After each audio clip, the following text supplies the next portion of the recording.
Okay, today we are moving through a Pilates workout with weights. So this is a little bit different probably than any Pilates uh, course or any Pilates class that you've taken before. What we're using is these wearable weights. I have two of them. They are 10 pounds each. The information is below. I got these off Amazon. The brand name really isn't as important as the weight for each.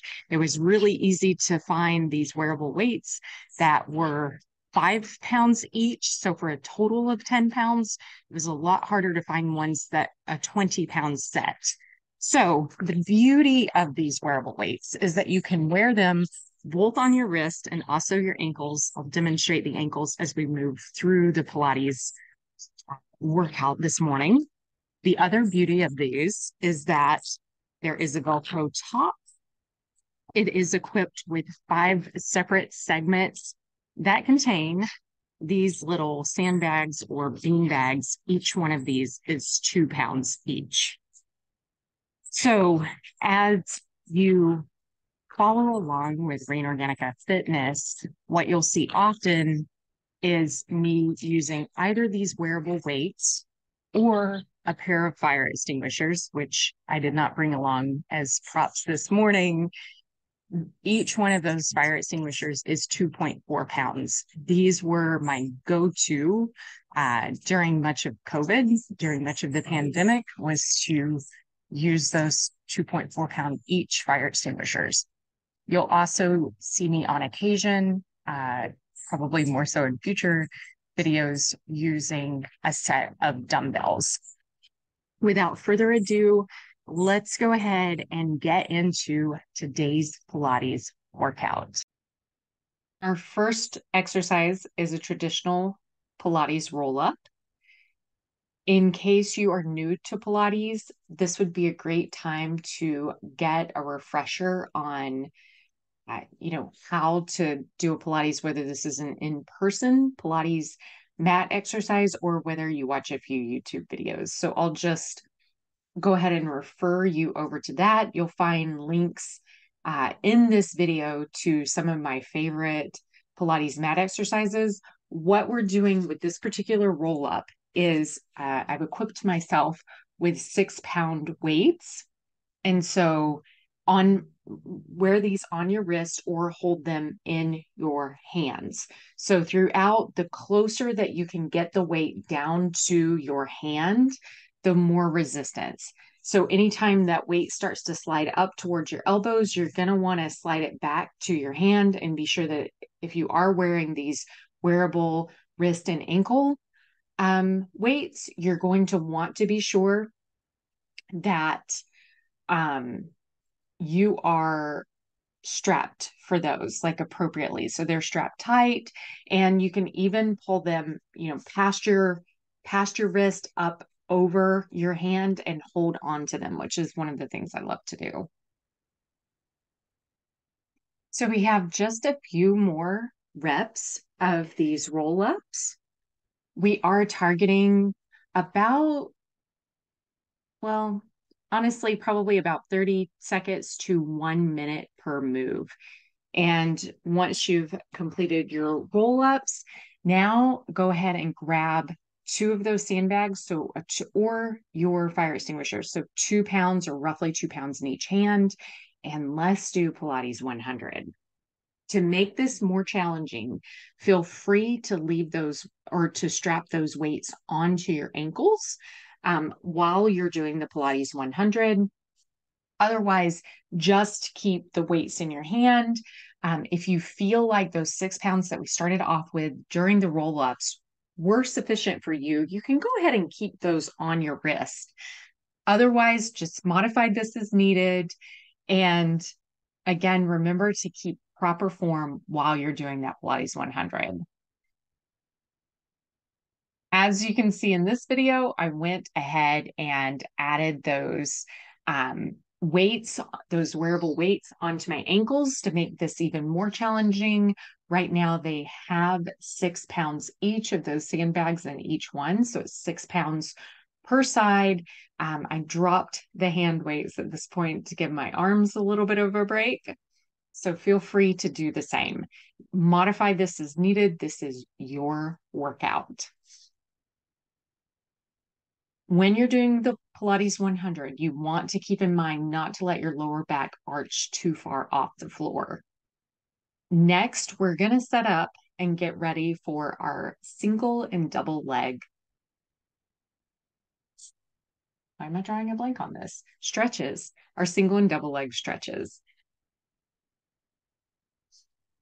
So for this one, keeping those weights on your ankles and going ahead and setting 4 pounds worth of weights on each side of your body in case you want to make this more challenging and pick those weights up with your arms at any point during this movement. So we're going to start out with single leg stretches. With this, whatever hand is on the outside of your leg, that one is the one that is closest to your ankle. The one that is on the inside of your leg would be on your knee. And so we'll go back and forth with this for a few cycles to get in those single leg stretches. And then go ahead and give yourself a big hug. Let's move straight into double leg stretches. This is one where you may want to pick up those weights. So either 2 pounds in each hand or 4 pounds in each hand. And go ahead and continue doing your double leg stretches. With this one too, this is just another quick reminder to keep the small of your back on the floor. A little bit of arching or a little bit of like pushing that lower back, sorry, not arching, but a little bit of pushing that lower back into the floor when you draw in to hug yourself is completely acceptable. From here, because your abs might need a little bit of a break, we're going to take a second and actually do some seated side twist. And this is with 4-pound free weights in each hand.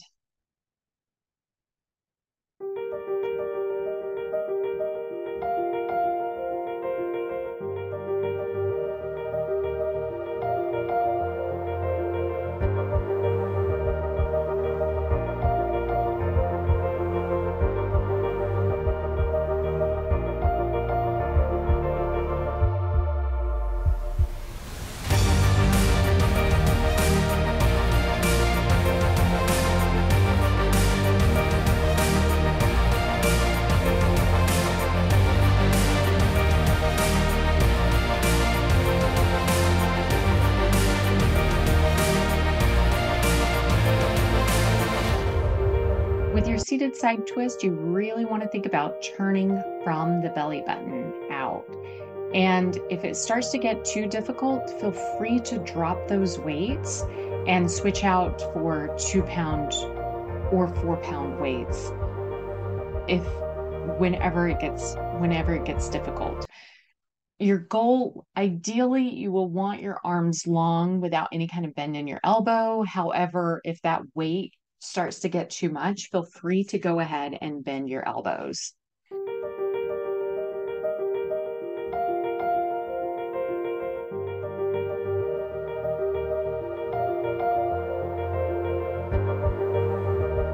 Remember to keep your shoulders away from your ears. This is something I constantly have to remind myself to do as well.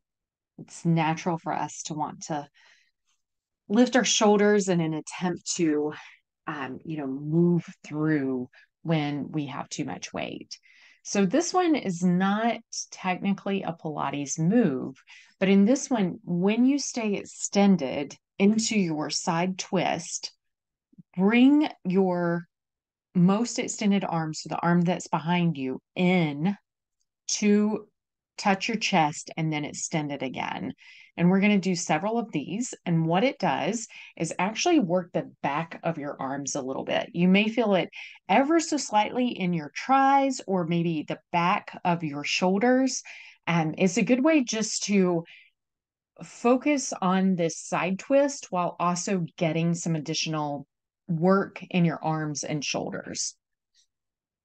A few more of these now to the other side before we move on to our next exercise.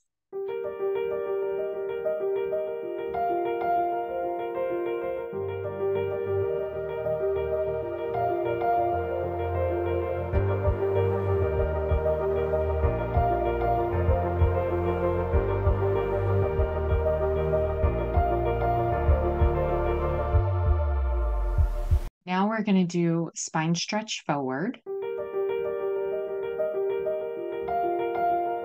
So come up and sit straight with your shoulders pulled away from your ears. Lots of space across the front of your chest here.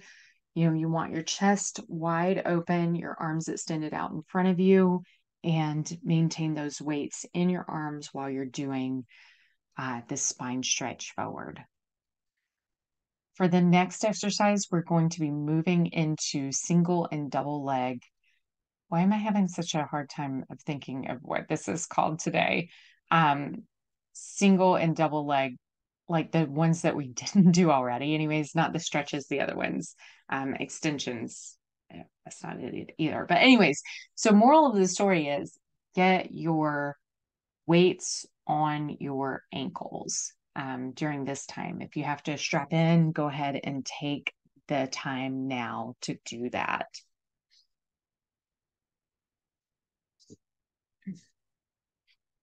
And if you're already, take a rest in child's pose or a rest on your back in tabletop position.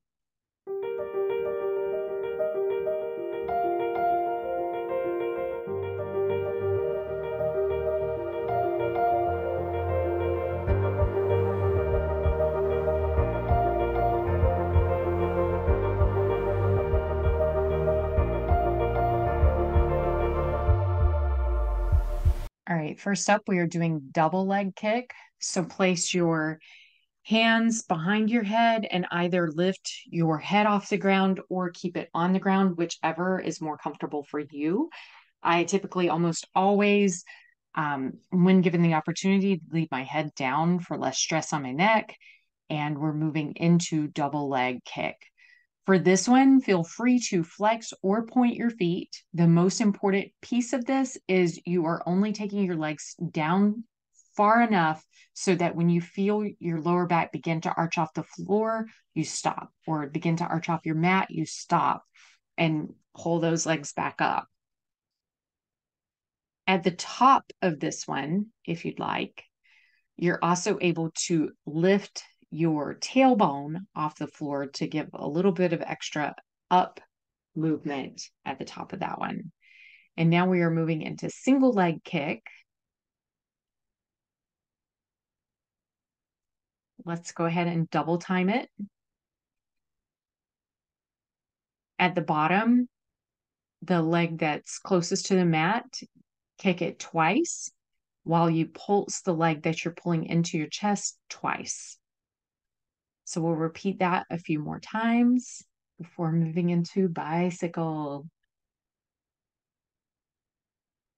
All right, take a quick break, stretch out those abs, and then come up and get ready for bicycle.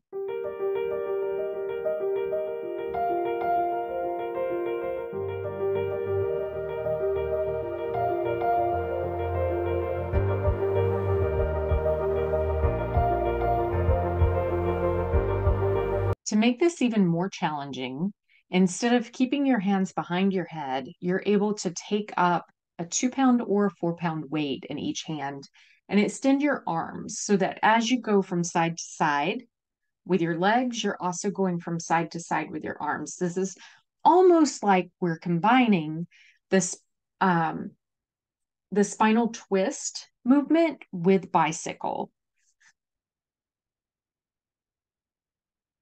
All right, take another quick break. Next, we're going to move into one leg circles.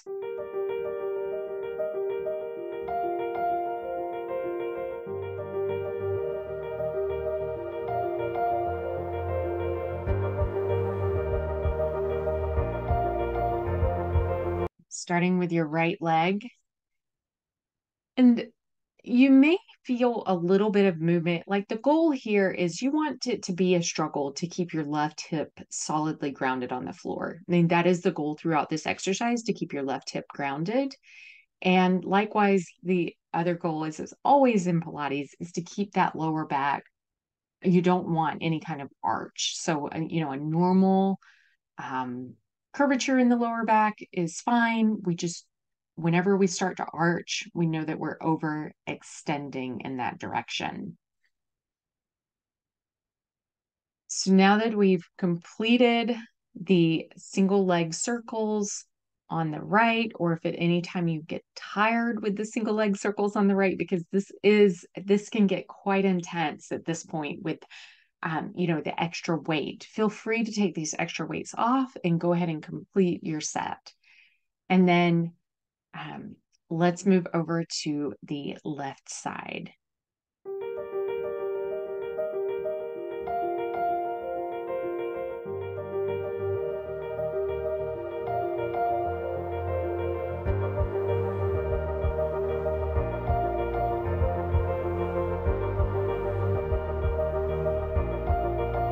If you haven't already swapped directions, swap directions now.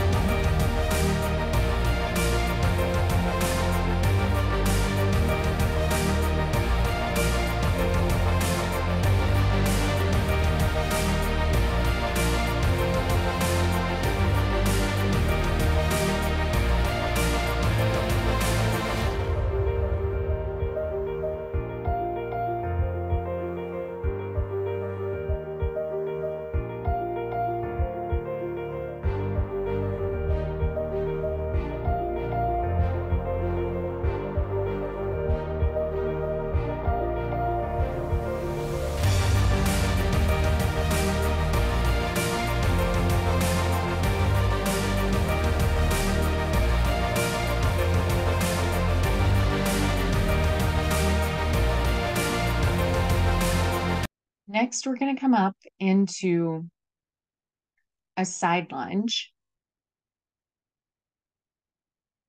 And this is, I think this is commonly referred to as candlestick pose. This is not one of the classic Pilates movements. What you're going to do here is, still with the weights on your ankles, grab either a 2 or 4 pound weight, and we're going to lift both the right arm and the right foot up into the air, or the right leg up into the air. And then as you lower your leg to the ground, you'll also lower your arm over your head. And so we'll repeat this movement a few more times before switching to the left side.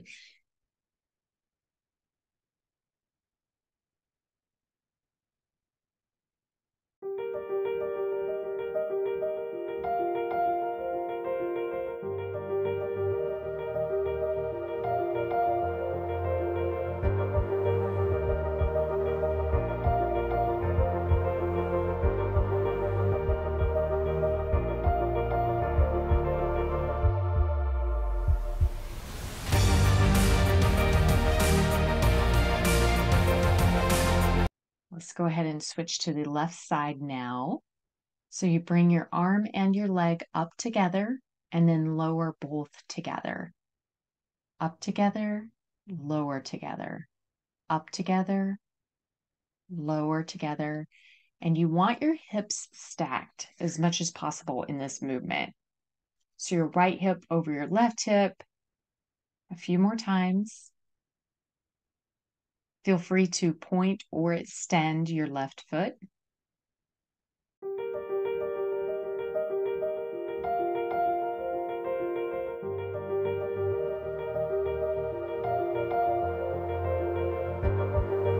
All right, and then bring it over into a quick child's pose.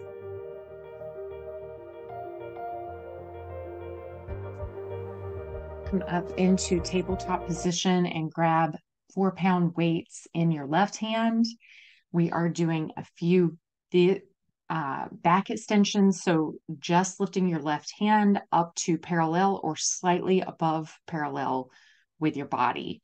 And this is really working on your lats, really working on some of these connective muscles here below your arm. You'll mostly feel it in your lats on the back of your body. All right, feel free to swap over to your right.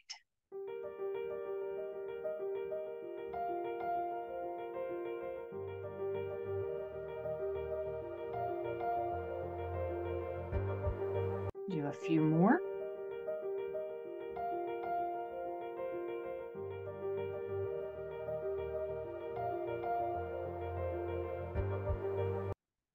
And then to end today's exercise, we're going to do just a few more spinal rotations or spinal twists. So go ahead and position yourself, grab either 2 pounds or 4 pounds in each hand. Do one roll up to reset yourself.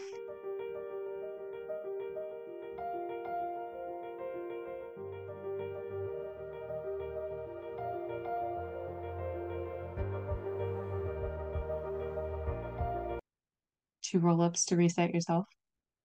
All right, and here is where we do the spinal twist. Come back, roll down, roll up, spinal twist, back to center, roll down, roll up,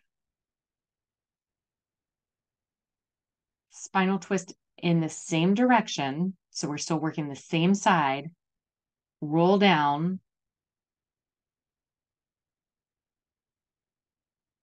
roll up, spinal twist still in the same direction, roll down. So what we're doing here is something very similar to the neck pull. However, it's neck pull coupled, so the movement of the neck pull coupled with the spinal twist. All right, let's start twisting to the other side. Twist to the side that you haven't done yet. Roll down, roll up,